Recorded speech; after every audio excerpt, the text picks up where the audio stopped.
ओम शारदे माताय नमः। सुप्रभात, good morning and welcome my channel अनसिस्टी डोर। दोस्तों, 10वें अध्याय में हम कारक और विभक्ति को देखेंगे। तो इसमें चलिए सबसे पहले देखते हैं कारक की परिभाषा। कारक किसे कहते हैं? वाक्य में जिसके द्वारा क्रिया की सिद्धि हो उसे कारक कहते हैं, जिसे संस्कृत में कहते हैं क्रियाजनकत्वम कारकत्वम। क्रिया का जो जनक होता है वह कारक होता है, अर्थात क्रिया को जो करने वाला होता है, कर्ता होता है, वह कारक होता है।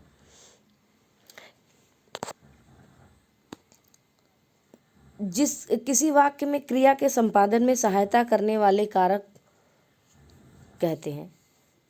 क्रिया के संपादन में सहायता करता है, जो कार्य को पूरा करता है। किसी कार्य को पूरा करने में जिसका योगदान होता है वह क्या होता है? कारक होता है। इसकी दूसरी परिभाषा संस्कृत में है क्रियाम करोति निवर्तयति इति कारकम। क्रिया को संपादित करने वाले या क्रिया करने में जो सहायक होता है वह कारक होता है। चलिए एक उदाहरण देखते हैं। इस उदाहरण में आपको सारे जो कारक हैं वो मिल जाएंगे। तो यहाँ पे क्या है, एक उदाहरण दिया गया है। हे बालका नृपस्य पुत्रः ययाति स्वभवने कोशात् स्वहस्तेन याचकेभ्यः धनम ददाति। कहते हैं कि हे बालक, नृपस्य पुत्र ययाति, राजा का पुत्र ययाति, स्वभवने अपने भवन में, कोशात मतलब कोष से, स्वहस्तेन मतलब अपने हाथों से, अपने हाथों के द्वारा, याचकेभ्यों के लिए धन देता है। तो यहाँ पे इस वाक्य में कई प्रश्न उठते हैं, कई सवाल होते हैं। तो हर सवाल से मुझे एक एक विभक्ति का पता चलता है और एक एक कारक का भी। तो यहाँ पे चलिए देखते हैं क्या है। अब पहला सवाल है कह ददाती। तो क्या होगा? ययाति। ययाति राजा का पुत्र है, उसने दिया। कह ददाती कौन देता है? तो किसने दिया? ययाति। मतलब देने का कार्य ययाति ने किया तो वह कर्ता हो गया। तो इसमें प्रथमा विभक्ति हो गई। उसके बाद फिर है दूसरा सवाल उठता है किम ददाती, क्या देता है? तो इसका उत्तर हुआ धनम ददाती। तो यह कर्म कारक हो गया, इसका चिन्ह को हो गया और कर्म कारक में द्वितीया विभक्ति हो गई।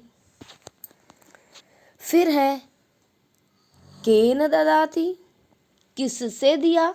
तो इसका उत्तर हो गया हस्तेन, हाथ से।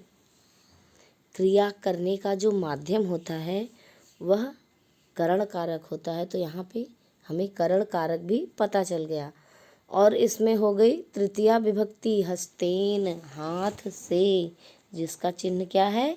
ने, से या के द्वारा। तो हाथ से या हाथ के द्वारा। अब चौथा सवाल होता है केभ्यः ददाति, किसको देते हैं? तो उसका उत्तर होगा याचकेभ्यः, भिखारियों को,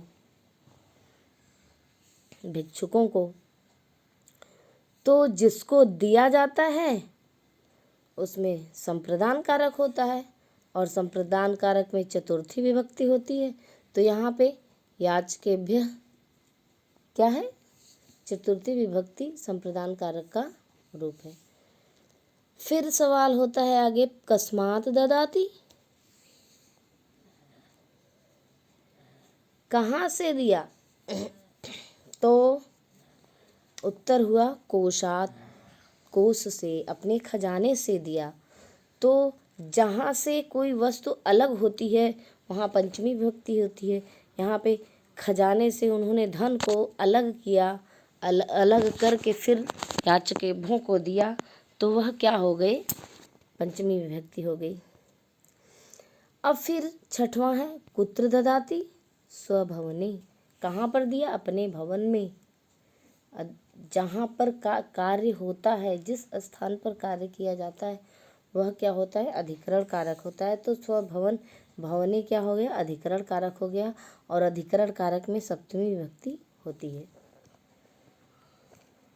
यहाँ पर क्या हुआ है, नृपति आदि पदों का क्रिया के साथ संबंध दिखाया गया है। तो ये सभी क्या है, कारक हैं।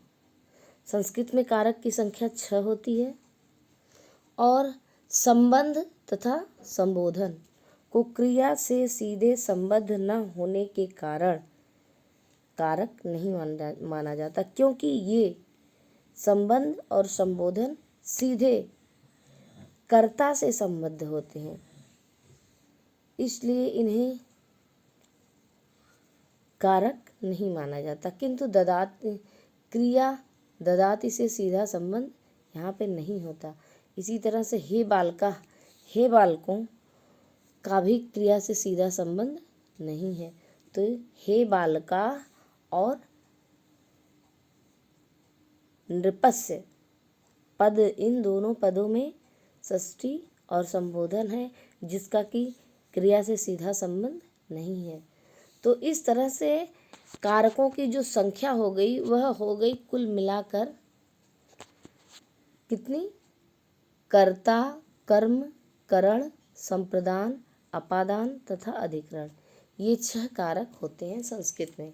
कर्ता, कर्म, करण, संप्रदान, अपादान और अधिकरण। कितने कारक हुए, खड कारकम।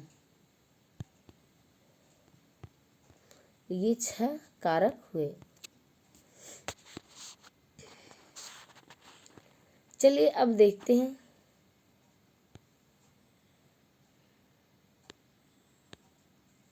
तो ये संस्कृत में कुल मिला के 6 कारक हुए हैं, और बाकी इन सभी कारकों की का विस्तृत एक एक की परिभाषा और उदाहरण हम अगली कक्षा में देखेंगे।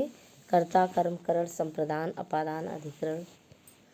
तो ये क्लास यहीं समाप्त होती है। तब तक के लिए धन्यवाद।